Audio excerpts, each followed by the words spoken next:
Hai, Assalamualaikum. So, hari ini saya nak buat live trade lagi. Antara beberapa perkara yang saya akan kongsikan adalah sama je sebelum-sebelum ni. Cuma ini adalah video yang paling latest anda boleh tengok.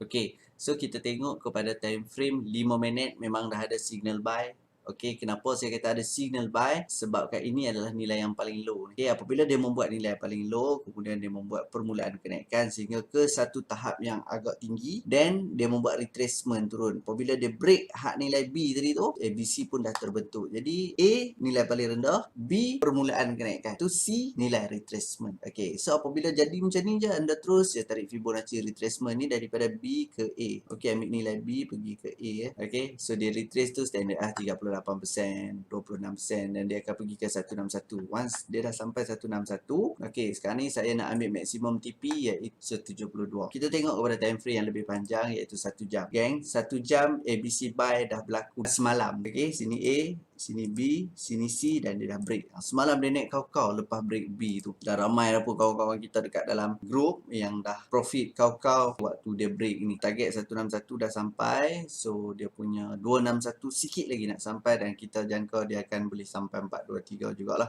Cuma sementara nak sampai untuk time frame 1 jam ni dia ada turun naik lah. Mungkin ada juga signal sell dulu. So anda boleh menggunakan beberapa indikator. Cara untuk masukkan indikator, klik dekat atas ni. So kalau saya akan guna stochastic. Moving average saya tak pakai, saya terus pakai Bollinger Band. Cumanya sekarang ni kita perlu berhati-hati, mungkin dia nak buat ABC sell seketika ataupun retracement. Sebab ni dia dah membentuk A paling tinggi, B, C. A, B, C. Tapi dia belum break lagi lah. Kalau dia dah break yang ni, so dia akan jadi ABC sell lah. Ni nampak. So yang ni bila cross, saya akan entry buy. Sebab kita punya target memang dekat atas lagi lah. Dengan syarat dia tak break B ni lah. A ni dia boleh jadi nilai paling rendah. Ni macam ni, A nilai paling rendah. B ni dia mula. Okay, C dia retrace. Sama juga macam dia nak turun. A nilai paling tinggi. B dia mula nak turun. C dia retrace. Retrace ni dia tak sampai pun nilai, nampak? Okay, tak sampai nilai paling tinggi tadi tu. Dia lebih rendah, nampak? Then bila dia break ni, so dia nak turun lah. Jadi kita boleh tarik ni lah untuk target dulu. So yang belakang ni kita abaikan ke tepi dulu. Kalau dia break ni,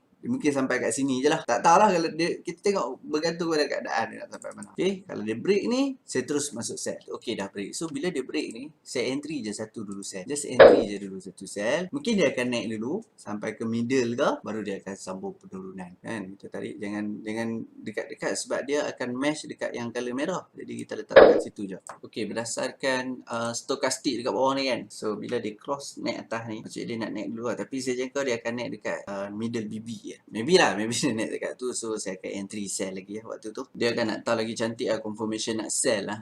Kita tengah mood sell sekarang ni. Walaupun kita tahu sell itu adalah retracement, tapi kita balun lah sell sebab time frame 5 minit kan. So kalau lagi cantik nanti dia cross ni macam ni kan. Dia cross biru duduk bawah merah balik nanti, macam cross kat atas ni.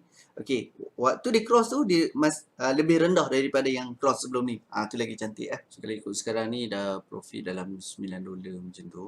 $12 dah profit. Kalau dia turun sikit lagi dia akan touch TP saya lah dekat sini. Kita letak ni TP 2. Okey, nampak dah ada 2. Okey, dah langgar TP. Kat sini ada profit lebih kurang $16. Okey lah, satu entry dalam $16. $16 ni banyak juga tu. Dekat RM70 juga. Okey, kita akan entry sell lagi. Tapi kita tunggu sebab dia dah cakup naik atas kan. Biru dah naik atas. So kita biar kita layan dia naik dulu saja. So mungkin saya akan entry buat touch middle BB.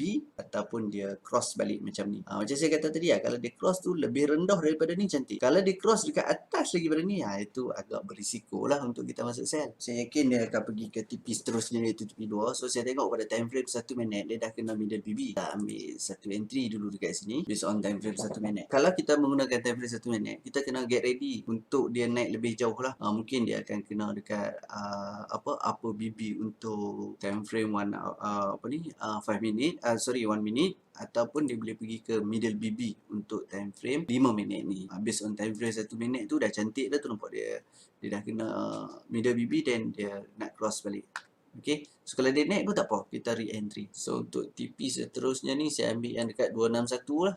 So kalau dia sampai dekat bawah ni profit lebih kurang dalam lebih kurang $18. Okay, kalau kita guna time frame 1 minit, kita dah nampak dia ni cross. And then bila dia break yang ini untuk time frame 1 minit, so kita boleh tambah lagi. Maksudnya tadi dia asal macam dia tak mau turun. Dia nak naik kan, kacau kepala. Dia turun break ni. So kita tambah lagi layer apabila dia break.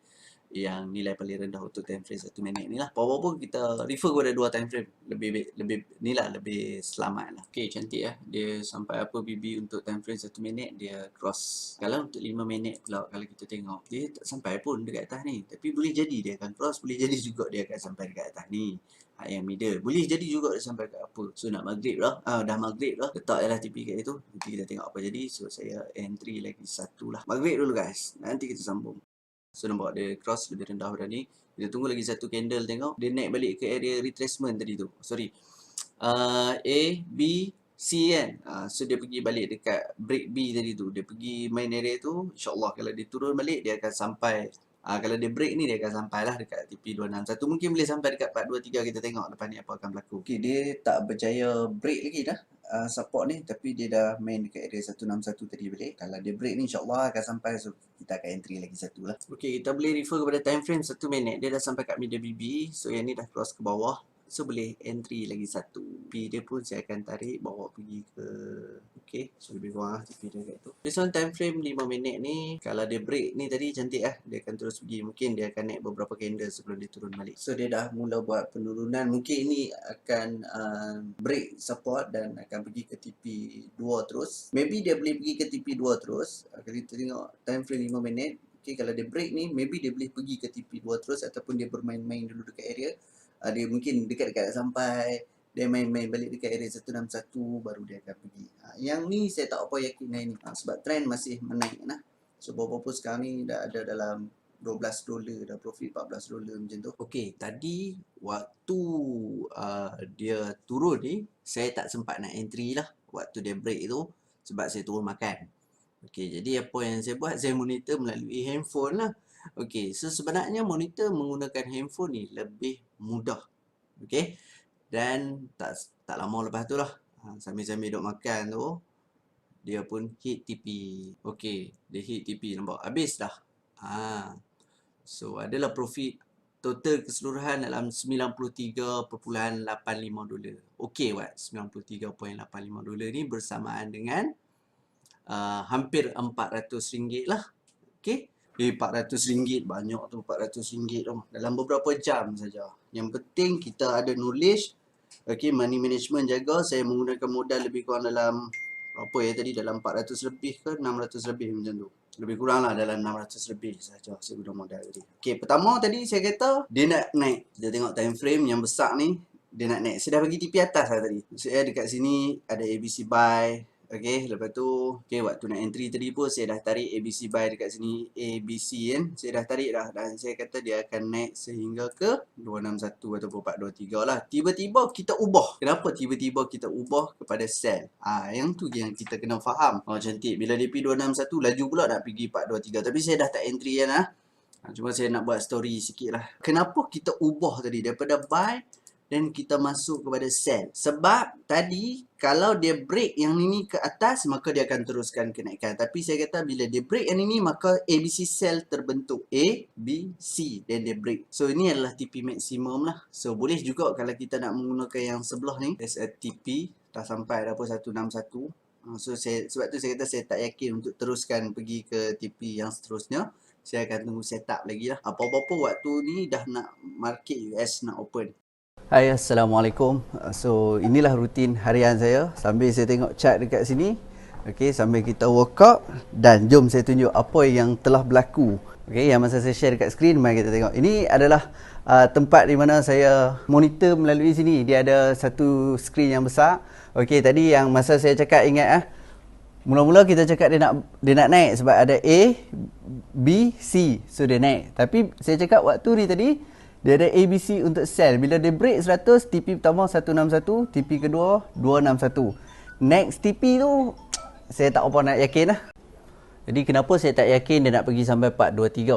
Sebab dia dalam keadaan menaik. Jadi dalam keadaan menaik, sepatutnya saya tadi berani kita kat 161. Tetapi bila dia break lagi sekali tu yang saya masuk dekat 261.